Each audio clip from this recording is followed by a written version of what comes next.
In a land far above the tallest mountains, and higher than the flying birds, there lived a little cloud named Nimbus, who was different from the other clouds. While most clouds loved racing across the sky, changing shapes and making shadows on the earth below, Nimbus liked to watch. He liked to drift slowly and quietly, just looking at the oceans and forests and cities and wondering what it would feel like to walk on land. Sometimes he would ask the older clouds what it was like to touch the ground, and they would chuckle and say, "Clouds don't touch the ground, little one. We float, we dance, we rain, and we move on." But Nimbus wasn't sure he liked moving on all the time. He wanted to know what it felt like to stay in one place just for a little while. One morning, as the sun rose and painted the sky in gold and peach, the clouds gathered for their daily float around the world. But when it was Nimbus's turn to lift off, he didn't move. He tried puffing himself up. He tried swirling like he'd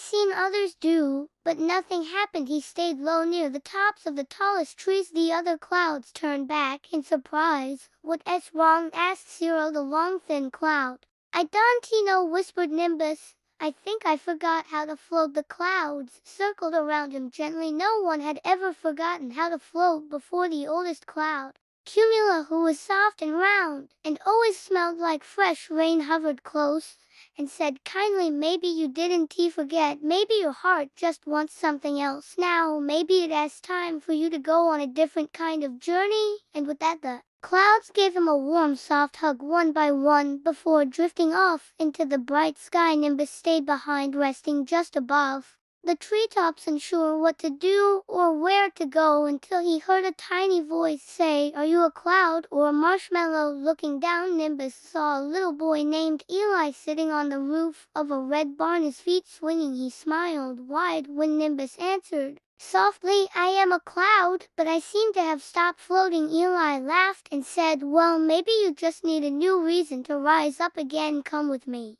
I'll show you the best places down here." So Nimbus gently lowered himself to barn roof level, and from that day on he began an adventure unlike any cloud had ever known. Eli showed Nimbus the cornfields where golden leaves rustled in the breeze, and the little pond where frogs sang in the evening. They visited the village bakery where the air smelled like cinnamon and warm bread, and Nimbus would puff tiny bits of cool mist to keep the baker's window from fogging up. He became a favorite among the children, who waved at him and told him their dreams, and every time they did, Nimbus would glow a little brighter, a little fuller, as if joy and stories made him lighter than air. One day, while floating just above the school playground, he heard a girl crying softly sitting by herself under a tree. Nimbus drifted over and asked gently, "Why are you sad?" She looked up in surprise and said, "I don't have any friends. I am always alone." Nimbus thought for a moment and then swirled himself into the shape of a puppy with floppy ears. The girl giggled and clapped. Then he turned into a smiling dinosaur and then a rainbow unicorn. She laughed so hard that her tears disappeared.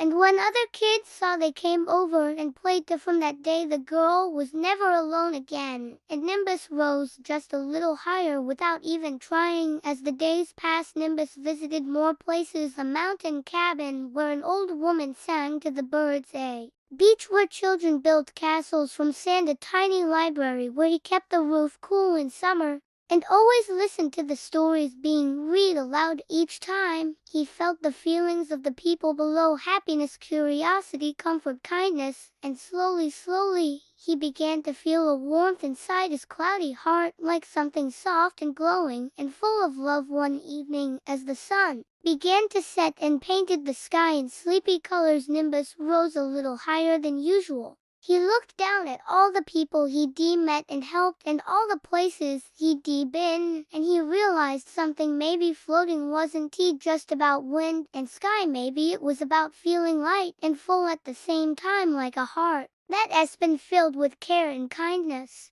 Suddenly, without thinking, he lifted higher and higher, past the trees, past the barn, past the hills, and all the way back to where the other clouds were waiting. They cheered and spun in joy. "You remembered," they said. Nimbus smiled and replied, "I didn't remember. I just learned a new way to rise." And from that day on, Nimbus floated freely, not because he was supposed to, but because he wanted to, and every once in a while he did drift back down low to check on Eli and the girl by the tree, and the baker, and the birds, and when they looked up and waved, he'd wave back in the only way a cloud can, by shaping himself into something they loved and letting the wind carry him gently into the sky once more.